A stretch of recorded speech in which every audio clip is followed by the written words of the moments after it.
to give you a brief, but hopefully really well-rounded Pilates chair workout. It's going to be really basic, just for those of you who have got a chair at home and want to do some basics on the chair. A disclaimer that I'm about 6 months pregnant, so I'm not going to do anything prone. I might briefly discuss it because I think the prone stuff on the chair is amazing. But yeah, obviously I'm not doing prone anymore. I encourage you to use like any chair you can find. Obviously a balanced body chair is top of the line, fabulous. But Susan Lucci, of all people, made a chair in like the early 2000s called Malibu Pilates, and they are fantastic. I think it's a lot of bang for your buck. You can get them on Craigslist for about $100. So if you really want a chair workout at home, the chair is fantastic. I'll try to present it at several different angles so you can kind of see some options here. One of Joseph Pilates' big, what he was really novel at, was that he wanted every exercise that he taught to be doable on every piece of equipment. So this is typically something we start with on the reformer, but you can do it on the chair. And so this is called footwork. You probably know it, you might not. I'm liking hip distance apart today. Play around with your springs. Every chair has kind of a different spring setup. I change it up. Like I can feel I've got it a little bit heavy for me right now, but that's nice because I don't get enough workouts in with a small kiddo. So I've got 2 feet on my pedal.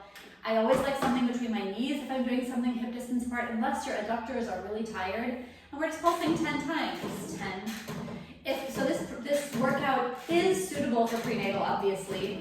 If you are prenatal, it's gonna feel, if you are pregnant, it's gonna feel kind of strange to bring your knees as high as you'd like.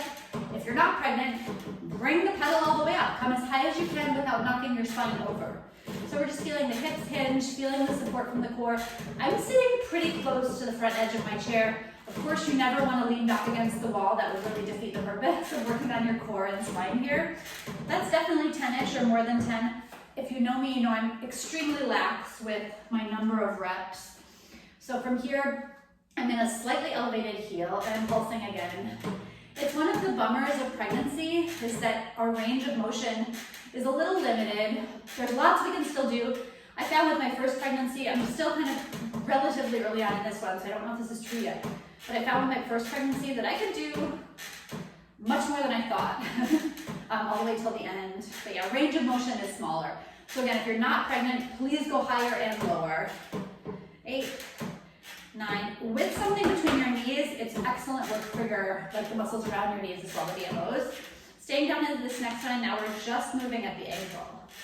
2, 3, that's even more intense for the BMO. 4, 5, just making sure the ankles hinge evenly. 6, 7, 8, 9, 10, and I'm taking my heels all the way out to the wide elbows of the bars, letting the bar come up and down 10 times. 2, 3, 4, 5, keep my abdominals engaged. 6, and breathing. Okay. If you feel really fancy, you can do something with the arms here. Some chairs have springs on the bottom, so you could add arms as you go. Those chairs are more expensive though, usually. You can have arm weights though. I'm conserving energy today. 9, 10. From here, I'm actually gonna go ahead and pivot the chair a little bit just so you can see me sideways. So after I do footwork, I usually do a little bit of standing footwork. Your rule of thumb here is that whatever spring you did when you were sitting is probably the same weight you want to do standing. So my feet are right up against the front of the chair, never stepping on here because then the pedal will come down on your foot. And we're bringing the ball of the foot to the pedal and just pushing 10 times. 10, 9, 8, engaging the core, relaxing the shoulders. 7, 6, 5, 4, 3, 2, and 1. Bringing the heel all the way forward. So first I push with the ball of the foot, now I'm pushing with the heel. 10, 9, 8, 7, 6, 5, 4, 3, 2, and 1. And as you can hear, my friend here needs a little bit of WD-40. And exhale. 10, 9,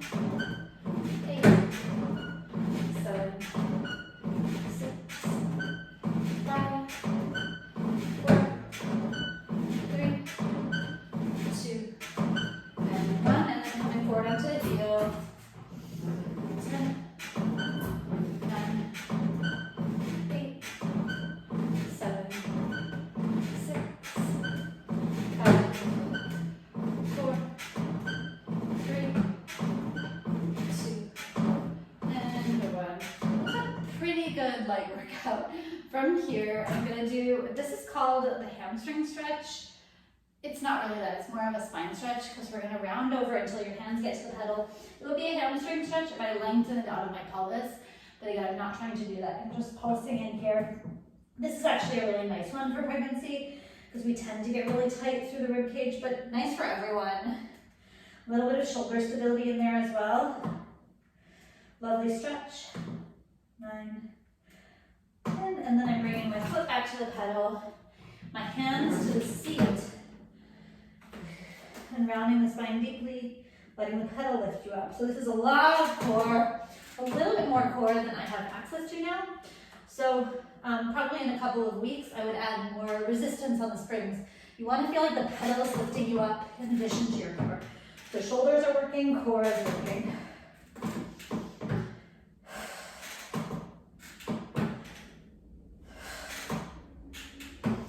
One more here. As you can see, I'm not going all the way to 10 with these. Like I said, because for me, it feels like too much abs right now. As you get later in your pregnancy, and of course, you should see a specialist if this is your case, you don't want to work the abs too hard because it can actually make them less functional and it can encourage the diastasis to split here. So my head is going to go out of frame, but I'm just going straight up. Really using my top leg here, but a lot of power through my bottom leg. 6, 5, 4, 3, 2, and 1. I'm using the wall to change legs, but if you don't have a wall next to you, you could always put your hands back on the seat. And 6, 5, 4, 3, 2, and 1.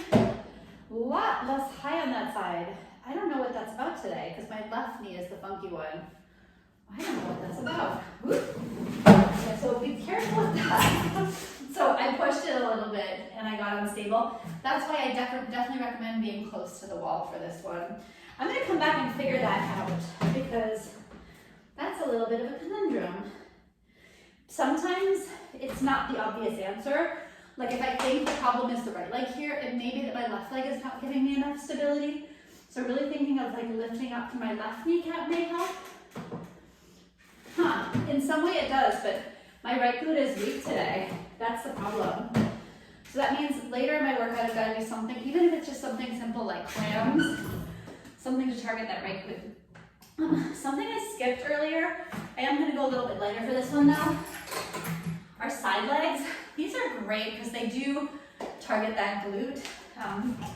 I wouldn't do this for everyone every day, but specifically if you run into a problem like I just did, you know you've got to kind of like cherry pick what's going to be especially useful for your body. So you have lots of inner thighs here, lots of glutes.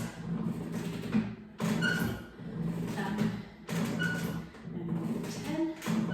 So this one I would say is more inner thigh on the way down, more glute on the way up, kind of putting on the brakes. 1,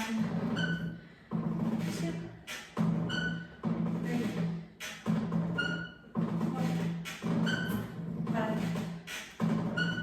6, 7, 8, 9, 10. I'm coming around the back of my chair here, and I'm going to come to kneel tall on the chair. So from here, you actually start with your arms overhead because it kind of adds a feeling, and my arms are kind of pouring over like a waterfall. It adds a feeling of like support through the core. This one is really nice pregnant, but extra hard because you've got so much weight in front of you. And balance is an issue in this exercise. So my arms are going all the way over until my palms can land on the pedal, and then I'm rounding the pedal all the way over onto the floor. Diving slightly forward and lifting up with my core as much as I can, but letting the pedal help me.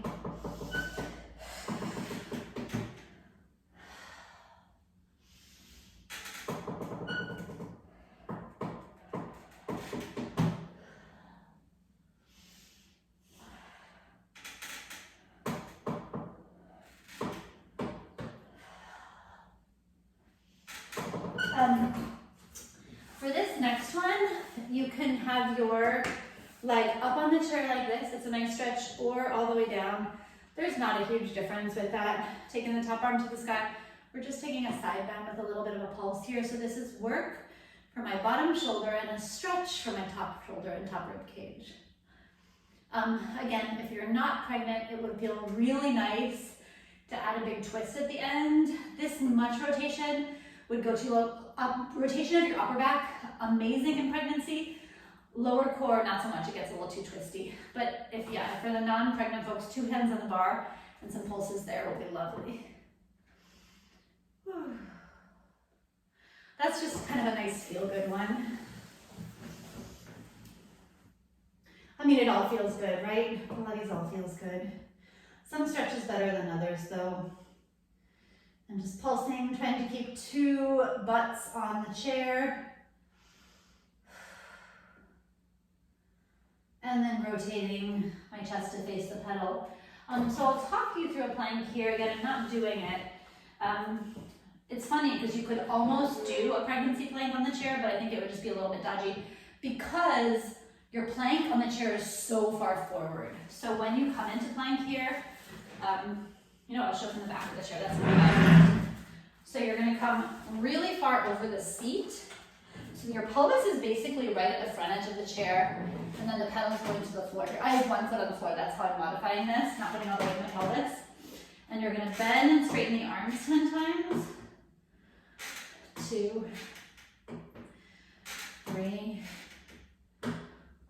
4, 5. This isn't a terrible modification for pregnancy, but I probably wouldn't do it if you're on your own, just because it's too, you know, get a teacher to help you. So these are such a productive preparation for a real push-up because I can keep my back still. For the next one, I'm just gonna come over to the other side just so I don't feel asymmetrical. So you've done your push-ups, you're still in your plank pose over the chair, and we're just gonna let the shoulder blades go back and up. So my arms are staying straight, but my shoulder blades are moving back and forth.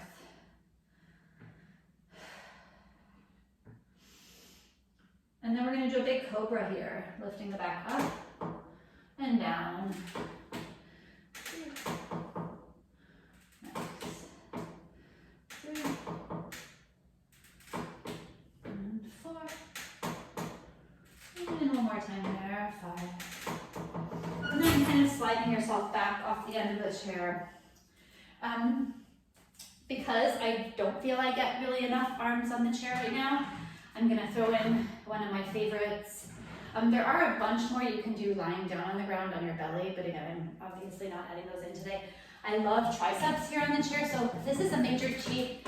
I don't know if I do that by yourself at home because the pedal can whack you, but it's a nice way to get onto the floor with shoulder stability. So I'm sitting cross-legged, and I'm just letting the pedal stretch my shoulders and work my triceps. 10, 9, 8, 7, 6, 5, 4, 3, 2, and 1.